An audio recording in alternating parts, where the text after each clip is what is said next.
Hello friends, welcome back to my channel Bits and Bytes. आज का जो video है वो एसक्यूएल पे बेस्ड है और एसक्यूएल में 3 वीडियोस हैं जो मैंने बनाए हैं, जिसमें से 2 वीडियोस मैं ऑलरेडी बना चुकी हूँ।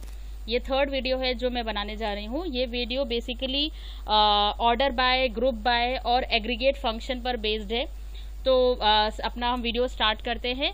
सबसे पहले उसके लिए हमें अपना स्क्रीन ओपन करना पड़ेगा। तो हम सबसे पहले MySQL स्क्रीन पर जाते हैं।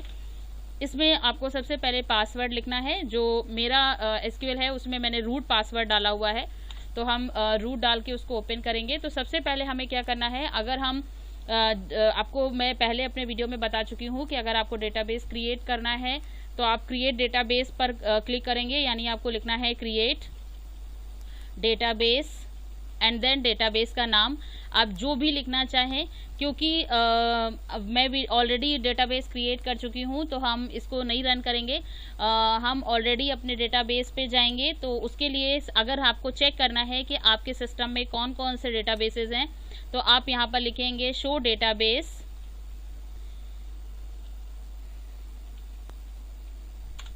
तो शो डेटाबेसेस,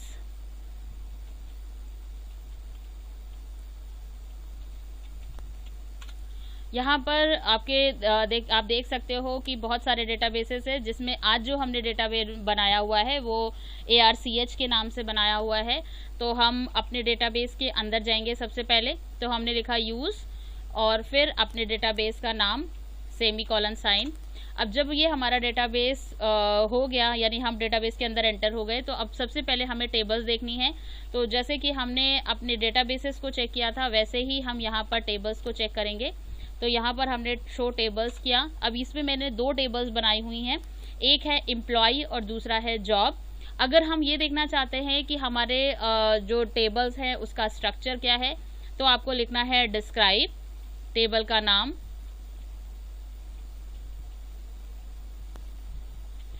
अगर आप इसको लिखते हैं तो आपका जो टेबल है उस टेबल का आपको स्ट्रक्चर दिख जाएगा, यानी आपने कौन से कॉलम्स लिए हैं और किस तरह का आपको वैल्यू लेना है, यानी आप क्या करना चाह रहे हो अभी। तो अभी हमें फ़िलहाल जो डेटाबेस है उस जो टेबल हमने ली हुई है उस टेबल का स्ट्रक्चर हम देख रहे हैं। उसके बाद जो नेक्स्ट है आपका वो है दूसरा टेबल जो हमने जॉब नाम से बनाया है। तो हम यहाँ पर भी उसको लिखेंगे डिस्क्राइब जॉब। ये हमारा दूसरा टेबल है। दोनों का स्ट्रक्चर हमें दिख गया। अब हमें इसकी वैल्यूज़ देखनी है, क्योंकि हम जो भी फंक्शन अप्लाई करेंगे वो इनकी वैल्यूज़ पर होंगी। तो यहाँ पर हमने लिखा सेलेक्ट एस्ट्रिक फ्रॉम एम्प्लॉय। ये हमारा फर्स्ट टेबल का वैल्यूज़ आ गया। अब इसी में हम सेकेंड टेबल लिखेंगे अपनी, जहाँ पर हमें दूसरे टेबल के वैल्यूज़ देखने हैं, क्योंकि जो भी फंक्शंस हम अप्लाई करेंगे वो इन्हीं 2 टेबल्स के ऊपर हमें अप्लाई करना है। तो सबसे पहले हम इसको देख लेते हैं। ओके, तो अब हमें क्या करना है, अब हमें इसके आगे एज आई सेड कि हमारा जो टॉपिक है वो बेस्ड है आपके ऑर्डर बाय, ग्रुप बाय और फंक्शंस पे। तो हम सबसे पहले स्टार्ट करते हैं ऑर्डर बाय क्लॉज से। ऑर्डर बाय क्लॉज एक ऐसा फंक्शन है जो आपके वैल्यूज़ को अरेंज करता है असेंडिंग और डिसेंडिंग ऑर्डर में। तो सबसे पहले हम बात करते हैं आपके ऑर्डर बाय में असेंडिंग और डिसेंडिंग को लिखा कैसे जाता है। तो अगर हमें किसी भी वैल्यू को अरेंज करना है तो सबसे पहले हमने उसे वैल्यू का नाम देना है। तो यहाँ पर हम जो ऑर्डर बाय है वो हम एम्प्लॉय पर यूज़ कर रहे हैं। तो हम सबसे पहले लिखेंगे सेलेक्ट एस्ट्रिक फ्रॉम एम्प्लॉय। अगर आप किसी स्पेसिफिक कॉलम को रन करना चाहते हैं तो आप उस कॉलम का नाम लिख सकते हैं। जैसे यहाँ पर हम फिलहाल के लिए जो आपका वैल्यू है वो नेम पर अप्लाई करना चाहते हैं। तो यहाँ पर हमने सबसे पहले लिखा select name from employ order by name.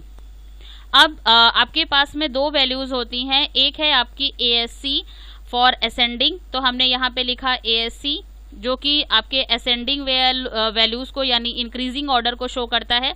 तो आपके जो नाम है वो A से Z के वैल्यूज़ में आ जाएंगे। अगर आप को डिसेंडिंग ऑर्डर में करना है तो आपको DESC लिखना पड़ता है, ताकि आपकी जो वैल्यूज़ हैं वो Z to A के वैल्यू उसमें आ जाए। अब यहाँ पर ध्यान ये रखना है कि आपका जो ASC है वो आपका एक डिफ़ॉल्ट मोड है, यानी जब आप ऑर्डर बाय लगाते हैं तो ऑर्डर बॉय में ASC आपका डिफ़ॉल्ट होता है। इसी वजह से अगर आप ASC नहीं भी मेंशन करते हैं तो भी आपका जो आंसर है वो असेंडिंग ऑर्डर में ही आता है। अब ये तो हो गया कि अगर आप सिंगल कॉलम पे कोई चीज़ अप्लाई करना चाहते हैं। अब सेकंड हमें है कि अगर हम मल्टीपल कॉलम्स पे ऑर्डर बाय यूज़ करना चाहते हैं तो हमें क्या करना है, तो सिंपल हमें उन कॉलम्स के नाम को मेंशन करना है जिन कॉलम्स पर हम अप्लाई करना चाहते हैं। जैसे अगर हम मान लिया नेम को असेंडिंग ऑर्डर में चाहते हैं और हमारा जो एम्प्लॉय टेबल है वो आप देख सकते हो कि एम्प्लॉय टेबल में हमारे पास 4 कॉलम्स हैं, EMPID, name, sales and job ID। तो इसमें हम जो सेल्स है उसको हम डिसेंडिंग में प्रिंट करना चाहते हैं, तो यहाँ पे हमने ऑर्डर बाय नेम लिखा और उसके आगे लिख दिया ASC। देन सैलरी, सेल्स है तो हमने सेल्स को लिख दिया DESC में। तो ये हमारा जो आपका नेम है, देखिए यहाँ पर एक चीज़ जो आपका रह गया है मेरा, वो ये कि हमने सेल्स का डिसेंडिंग तो लगाया लेकिन हमने सेल्स को सेलेक्ट में नहीं लिखा, जिसकी वजह से क्या हुआ कि आपका जो वैल्यू है वो अरेंज तो हो गया बट वो हमें दिखाई नहीं दिया क्योंकि हमने उसे प्रिंट नहीं किया। और जब तक आप कोई चीज़ प्रिंट नहीं करेंगे आपको पता नहीं चलेगा कि उस पर वो चीज़ अप्लाई हुई है या नहीं अप्लाई हुई है। अब आप देख सकते हैं यहाँ पे कि हमारा जो आपका वैल्यू है यानी जो नेम है वो असेंडिंग ऑर्डर में है और आपका जो सेल्स है वो डिसेंडिंग ऑर्डर में है। ठीक है, तो ये हो गया आपका ऑर्डर बाय क्लॉज में कि सिंगल और मल्टीपल कॉलम्स पे हम उसे कैसे अप्लाई कर सकते हैं।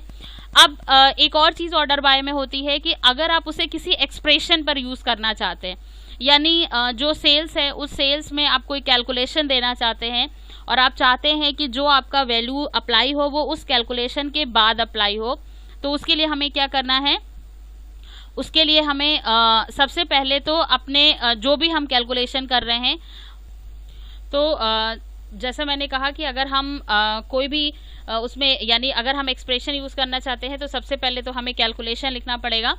तो कैलकुलेशन के लिए हमें सबसे पहले जाना है सेलेक्ट, फिर जिस कॉलम पे आप अप्लाई करना चाहते हैं यहाँ पे हमने नेम लिखा और हम सेल्स पे अप्लाई करना चाहते हैं तो हमने यहाँ पे लिखा सेल्स इंटू 0.34, ठीक है, 0.3 मतलब 34% के लिए।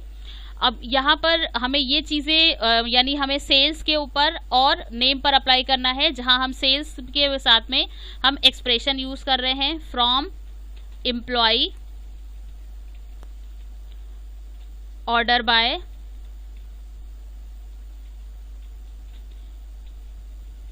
Name ASC comma sales. अब क्योंकि हमें एक्सप्रेशन पे अप्लाई करना है तो हमें सेम एक्सप्रेशन को मेंशन करना पड़ेगा ताकि हमारा जो वैल्यू है वो वैल्यू हमारा सही प्रिंट हो। ठीक है, उसके बाद में सेमी कॉलन। अब देखिए आपका जो सेल्स है वो सेल्स कॉलम की बजाय जो आपने एक्सप्रेशन दिया है उस एक्सप्रेशन पे आपका ऑर्डर बाय लग जाएगा। एक और चीज़ है जो हम यूज़ करते हैं ऑर्डर बाय में, वो ये कि अगर हम किसी स्पेसिफिक फील्ड के ऊपर यानी किसी एक कॉलम के ऊपर अगर हम ऑर्डर बाय लगाना चाहते हैं और उस ऑर्डर बाय को मतलब यानी उस वैल्यू को हम अपने अकॉर्डिंग यानी जिस सीक्वेंस में हम चाहते हैं उस सीक्वेंस में अगर हम यूज़ करना चाहते हैं तो हम एक फंक्शन का इस्तेमाल करते हैं जिसे हम बोलते हैं फील्ड फंक्शन। अभी एग्जाम्पल से आप इसको ये चीज़ समझ सकते हो कि जैसे मान लिया हमने यहाँ पे लिखा सेलेक्ट। अब सबसे पहले आपको ध्यान देना होगा कि हम जो ये वैल्यू अप्लाई करना चाह रहे हैं ये हम जॉब के ऊपर अप्लाई करना चाह रहे हैं।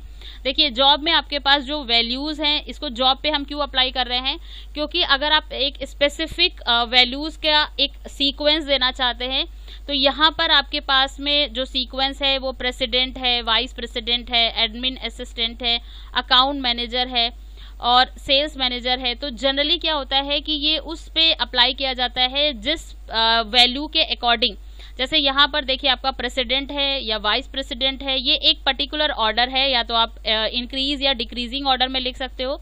बट हम चाहते हैं कि पहले अकाउंटेंट प्रिंट हो, फिर सेल्स प्रिंट हो, फिर एडमिन असिस्टेंट प्रिंट हो, फिर प्रेसिडेंट प्रिंट हो। यानी हमारा जो सीक्वेंस है वो हम अपने अकॉर्डिंग देना चाहते हैं, अल्फ़ाबेट्स के बेस पे नहीं देना चाहते हैं। तो वहाँ पर हम फील्ड फंक्शन का इस्तेमाल करेंगे। तो सबसे पहले हमें